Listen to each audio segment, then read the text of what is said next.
Hello there, it's Peter Mansbridge, host of The Bridge, where we reflect on the issues of the day and how they could impact you. Politics, public health, technology, they are just some of the topics you'll hear about. Cut through the clutter and tune into The Bridge, a Sirius XM podcast available everywhere. You're listening to a Frequency Podcast Network production. I feel like I should apologize for today's conversation in advance. Not because it's not informative, or engaging, or smart, or funny. Our guest is all of those things. But because it's about one of the very few things that can freak just about anyone out. The mere thought of them has been spooking Toronto residents more than usual. A recent viral TikTok that purported to show a bedbug on the TTC hasn't helped ease the concern either, and experts say the critters are usually found in high-traffic areas. Yeah. So bedbugs. They are all over Toronto and other cities. Seriously, if you ask an expert, they will say, quote, "They're everywhere," end quote. Toronto is Canada's bedbug capital, but the rest of the country isn't safe either. And listen, I promise I'm not trying to freak you out, but also, bedbugs are getting harder to kill. Seriously. They're evolving. So how did we go from a few dozen reports per year of bedbugs around the turn of the past century to thousands or even tens of thousands of infestations a year in major cities today? Why are we so terrified of these bugs in particular? And what do you need to know about these creatures that we've been at war with for thousands of years, even if you really don't want to know it?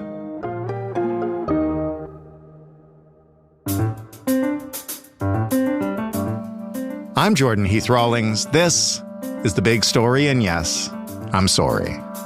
Lauren McKeon is a journalist and author and the deputy editor of Toronto Life, where she wrote about bed bugs. If you're squeamish, this one might not be for you. Hello, Lauren. Hello.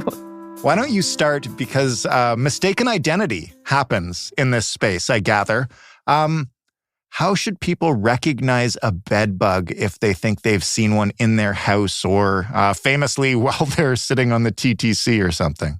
Yes, and you're right. Mistaken identity does happen a lot because I think, we're so freaked out about bugs in general that any bug sometimes can give us the ick and can have us, going into a panic. Bed bugs, I think, they're noticeable by their resemblance to an apple seed. So a fully grown bed bug looks a little bit like an apple seed with legs. They are excellent at hiding, though. If you don't see a bed bug, the other telltale sign to look for in your home is to just get really gross right off the bat. This whole thing's going to be a little gross, so we might as well get right into it. It's just going to be gross. That's right. They eat blood and then they defecate the blood. So it looks like little markings, black dots of dried blood. And that's often what people will see before they see the bug, because the bug hides. It does not come out. When you see it in your home, that means you actually have a really bad infestation. Oh, good. So you're likely to see the signs of it first before you actually see the bug itself. You mentioned people see any bug, these bugs or others, and immediately can kind of panic and lose it. Do you remember the first time that you saw a bed bug in your apartment? What was that like? Yeah, I wish I could forget seeing it. I bet. But not only can I see it, I can still, feel it when we talk about it. I had just moved into a new place. And, I was so excited. It was gorgeous. It was beautiful. It had lots of sunlight. It had recently sort of been redone. So like a new kitchen, new bathroom, that sort of stuff. And my lease had overlapped. So I had a really bad basement apartment before that I just wanted to get out of. So while I was packing it, I got an air mattress and I brought my computer and my plants and my cat into the new place. It was totally empty. Then I was working on editing a story And I felt something on my arm. Oh, man. And I kind of looked down and there was a bug. And then I noticed there was one on my hand. I was sitting on my air mattress. There was one on the pillow. And then I kind of looked up and it was like this horde coming toward me of bugs. Oh, my God. It was terrifying. It was horrifying. And I kind of immediately suspected a bed bug just because I had seen pictures of them before. It looked exactly like one. And also the advancing of the army kind of gave me a hint that I was their meal that they were in search of. And you had just signed the lease on this place. I had just signed the lease. I was so happy to be there. And then suddenly I was not happy at all. I freaked out in the most extreme dramatic way possible. Yeah. And I panicked. I totally panicked. Absolutely. Can you describe, and I know every experience is going to be different, but I mean, describe, I guess, briefly your experience dealing with what you had and how kind of common that might be. It is pretty common. And I think having spoken to people and done a lot of research since, of course, people freak out first. Yeah. In my case, I killed all the bugs on me in my freak out. But then I realized that I didn't know absolutely for sure that it was a bed bug and I would have to show my landlord. So then I caught one, which I think is pretty common too. You want a sample to show pest control, to show your landlord, to prove to yourself that you're not totally losing it. Yeah. So I caught a couple in a Ziploc bag and stuffed it into my freezer. And that was at night. So, I personally began to look at every nook and cranny in my apartment to see if I could find more. And I think that's actually pretty common too, right? Right. I did all my laundry and then I called my landlord the next morning as soon as I could. I think I probably woke them up, but he wasn't there. He was on vacation. So I got the building's acting superintendent who was, in my case, surprisingly chill about it. Mm-hmm. And I later learned that was because they already knew that the unit had bed bugs. Huh. They just hadn't told me. Is that allowed? I know I'm jumping in here, but is that allowed? I mean, I don't know, to be honest, but I do think it's pretty common that buildings do not disclose that they have a pest control problem. Or they've had an infestation maybe a year ago and you move in and they're not going to tell you. And in my case, looking back on it, hindsight is 2020.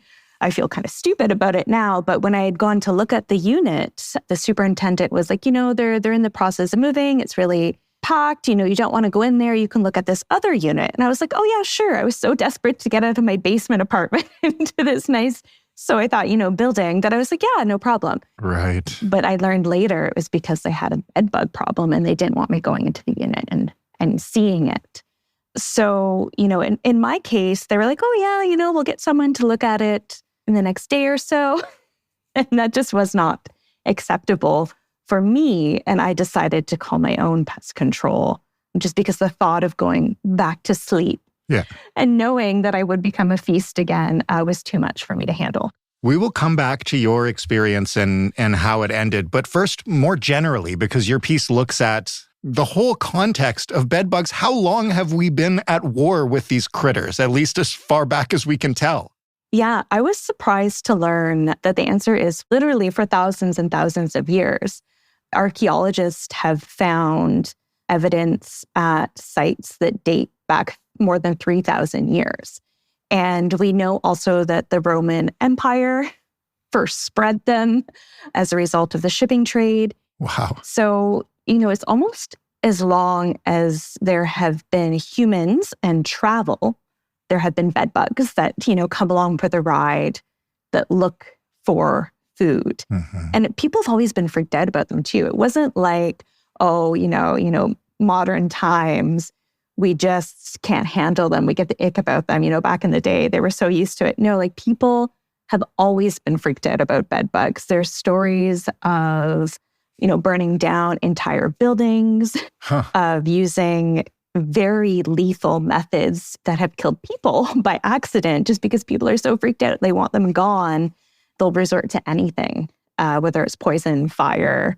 It doesn't matter. People have hated them wherever. Why do you think that is? I mean, we obviously are bitten to death by mosquitoes every summer. People have ants in their homes. Is it because they get us when we're sleeping? I think it is. And I do think there is something about a bed bug that gives us like the biggest ick. Yeah. It's even when I talked to pest control experts, they said, among them, traditionally, no one wants to deal with bed bugs. It's like it's the one that gives everyone the ick. And I think it is because, you're sleeping, you're at peace, and you're being fed on, and they're sneaky. Not only do they eat you, they're really sneaky and they hide. And when they do come out, it's a sight to behold. It's very gross. There's a lot of them, and it does feel like a little mini zombie attack in a way. So it is, there's something about them. I think that just the idea of having your home, which is your sanctuary, no longer be that is just too much to handle. One of the unfortunate reasons we're having this conversation now, though, is because for a time, at least, probably a very brief time, it did kind of seem like we were winning the war against bed bugs, right? And now they're back. Can you explain, first of all, how we finally got ahead of them and then how we screwed it up or they evolved or whatever? Yeah, so I think a number of things have been happening, and even experts can't pinpoint it to a single answer. But there are many factors, unfortunately, that have led to the sort of modern resurgence of bed bugs. So, as we sort of chatted about for centuries, people have been going to extreme methods to get rid of bed bugs. And one of the things that they did was introduce DDT in the 1940s, which we now know to be an extremely toxic pesticide that's been banned. But when they introduced it in the 1940s and before it got banned in the 60s and 70s, it really eradicated a lot of bugs, but particularly bed bugs. And people too, maybe. Yeah. So, there's the downside of it, of course. But they began resurfacing in sort of the early 2000s when we see, travel picking up. Bed bugs are also extremely resilient. They adapted, they modified. Their exoskeleton changes, their biology has changed. So like little mini Terminator 2s. Exactly. And places, Toronto in particular, but other places around the world just saw jumps from, maybe a few cases a year to thousands of cases a year. And sort of by 2009, 2010, it had not quite hit what it's at right now, but it had exploded. The crisis of bed bugs had exploded. And for a lot of people, it really seemed to come out of nowhere. People didn't know what they looked like. They didn't know what to look for. And in a lot of cases, that means they spread them. Bed bugs are also great travelers. So, they hitch a ride whenever they can. And their only objective is to get a next blood meal. That's all they want. Other bugs, ants build little cities.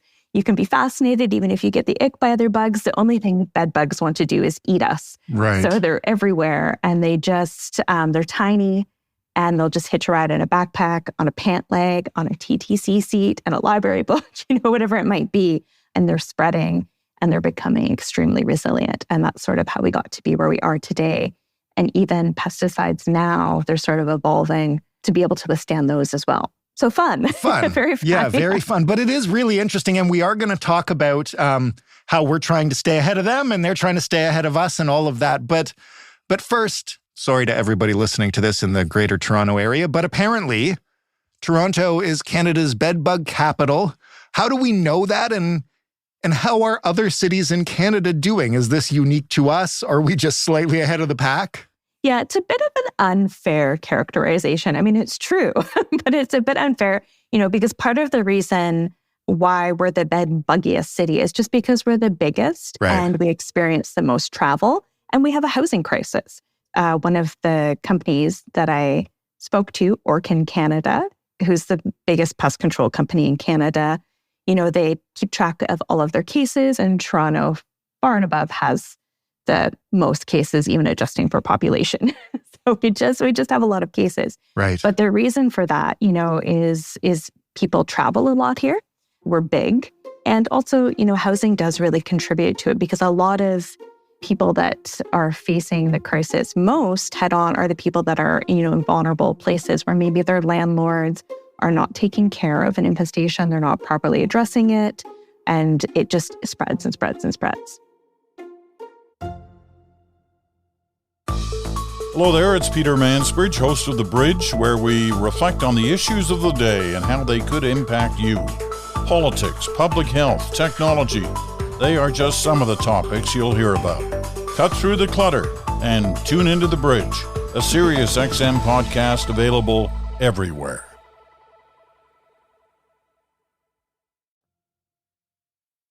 What has Toronto done since this resurgence to try and get these under control? And has it succeeded? I guess not, or we wouldn't be having this conversation. But, how's it worked? Yeah, when bedbugs first sort of reappeared in huge numbers in 2009, the city and also the province of Ontario were just as freaked out as the rest of us, and they came together and sort of created a bedbug task force, which involved people from public health, pest control companies, housing, social workers, everyone that could possibly be facing the issue. And they tackled it head on. The government of Ontario funded the program.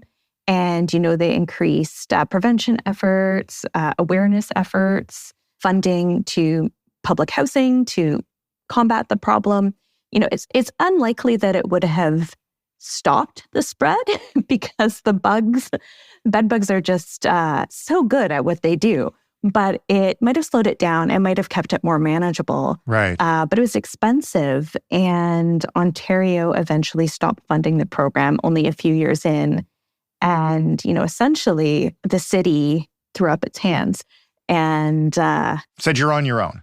Yeah, more or less. What do exterminators do when you're on your own and you see bed bugs and you call them in? Just walk us through kind of the current methods that they use. There's sort of this assumption that the pest control companies can come in and just spray chemicals everywhere, and then that's it. And that's how they get rid of them.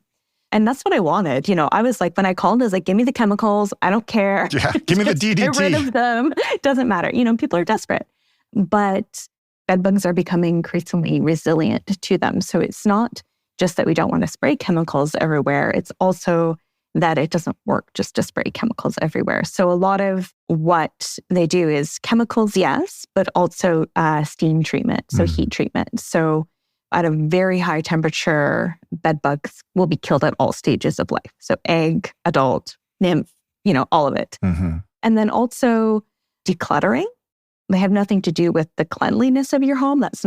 They don't care about that. They just care about, eating you.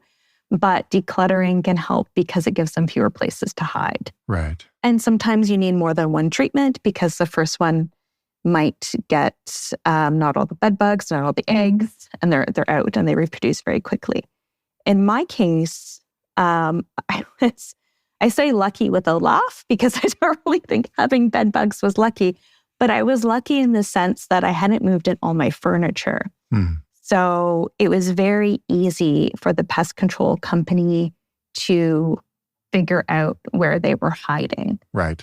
And that can be anywhere. I remember I was like horrified when they checked my bathroom pipes. I was just like, not in my sink. And they were like, anywhere. They will hide anywhere. So your baseboards, your bed, cracks in the wall, seams in your cupboards, your pipes. If you have pictures hanging, they could hang in the picture frames. Like they'll check anywhere and they'll steam treat that. And then in my case, they did sort of a chemical spray along the baseboards because we didn't know where they were coming from. And my building manager didn't want to alert the other units or let us check them. So this was to keep them from advancing into my unit anymore. So, once they hit the chemical spray, they would die.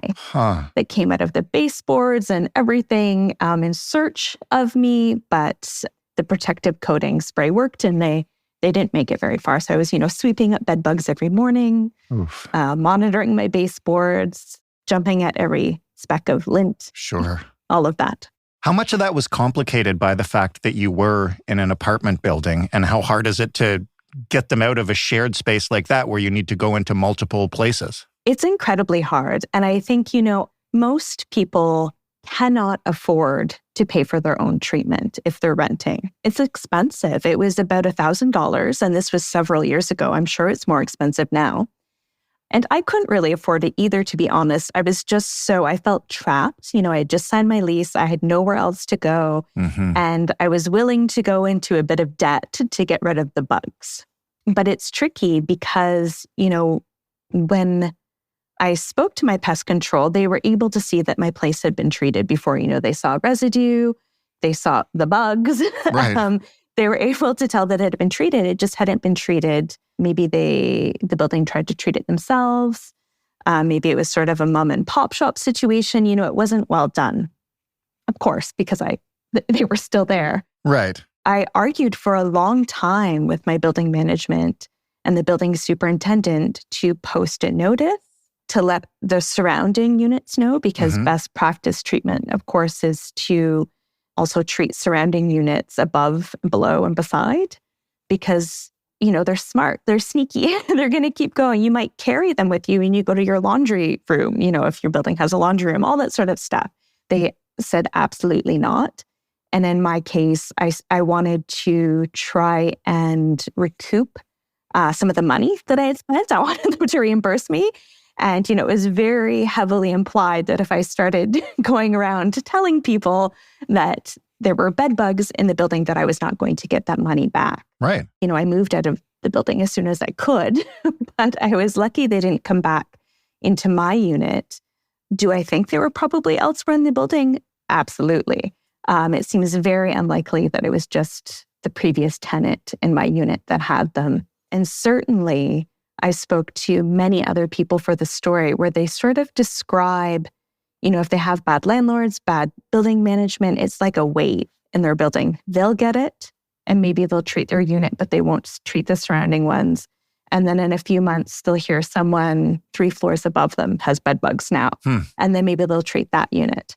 And then they just move somewhere else. Right. And play whack-a-bug. Exactly. And it's unfortunately very common for that to happen for a number of reasons. One, the tenant might wait to tell anyone, or they might not want to let their neighbors know because there is so much stigma around it. They don't want to get blamed. They don't want to be ostracized in their building. Right. Maybe they don't know their rights and they're afraid the landlord is going to blame them and try and boot them out. And then, the landlords themselves, a lot of the times it's cost. It costs a lot of money to treat a whole building. And, maybe they're looking to cut costs, but in the end, it's just, they just never get rid of the bug. Lastly, let's talk about where the fight goes from here, because I know you also visited, I guess, what do we call it? A lab, a facility a farm, where exterminators are trying to get on top of this as the bed bugs are evolving. So tell us about that arms race. What's it like? What are they doing there? Orkin Canada, as I said, is one of the biggest pest control companies in Canada. And, because of that, they're able to sort of be at the forefront of research as well. And, fortunately or unfortunately for them, I guess depending on how you look at it, a lot of people send them samples. So they have a bedbug farm, but also a wider lab where they test, to see maybe someone found something in their stew that they bought from a grocery store or something, which was the case when I actually went there that day. It turned out not to be a bug, but they thought it might have been a worm. So they were, testing to see what it was. But they also have sort of a bedbug colony. It's multi-purpose. So they use it to train their bedbug sniffing dogs, which is another way to detect big infestations, say in university dorms or office buildings or larger apartment buildings. But they also use them for education. So when you ask about, what's next, a huge part of it is actually teaching people what to look for, like what bed bugs actually look like, sort of the telltale signs that there's an infestation. So that's part of it. And then the other thing they do is test ways of killing the bug. So, new pesticides, anything new on the market, they test to find out sometimes before it goes on the market, how effective it is. There's a lot of bogus stuff on the market because people are so freaked out.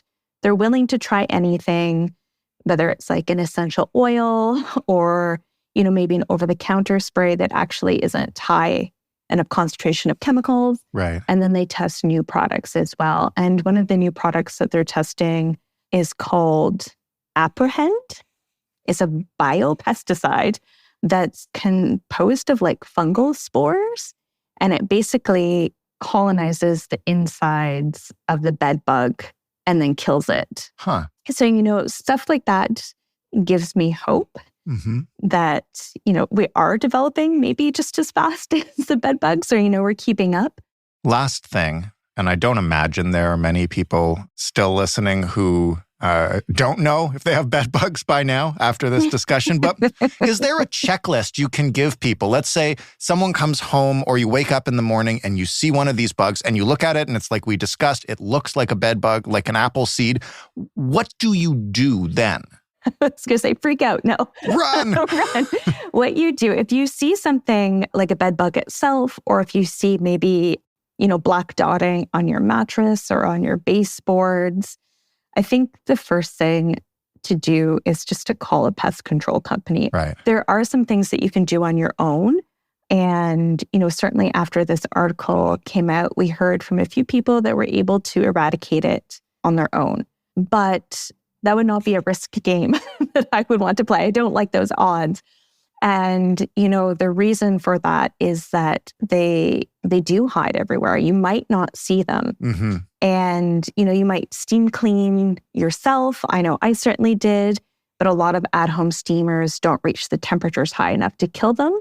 And then a lot of over-the-counter bedbug pesticide sprays that you might find at, Home Depot or something like that, the chemicals aren't in high enough concentrations to kill the bugs. They might kill the bugs that you see on contact, but they're not going to kill the eggs, the ones that are hiding. And a lot of times what you're doing is just giving resilience, like letting them build up resilience to the spray that you're using.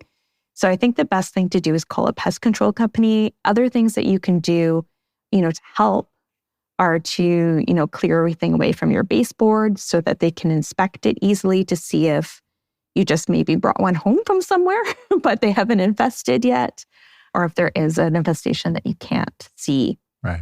Like if they're on your clothes and you see them on your clothes, high heat will do it. So if you wash your clothes and then put them really high heat in the dryer, that'll kill anything that's on your clothes.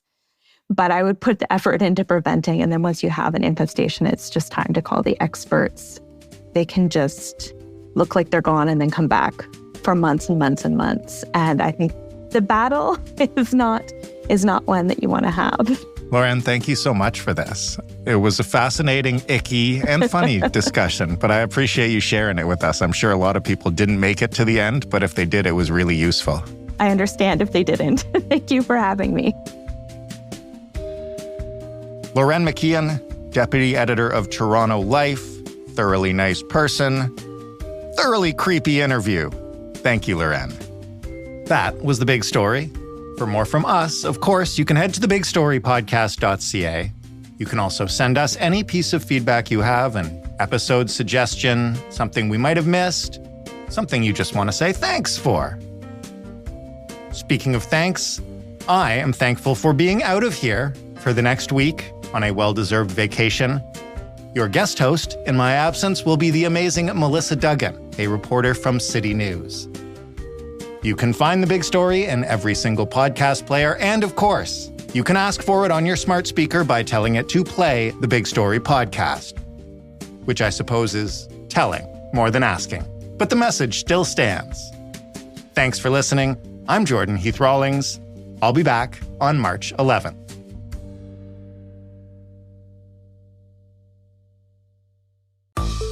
Hello there, it's Peter Mansbridge, host of The Bridge, where we reflect on the issues of the day and how they could impact you. Politics, public health, technology, they are just some of the topics you'll hear about. Cut through the clutter and tune into The Bridge, a Sirius XM podcast available everywhere.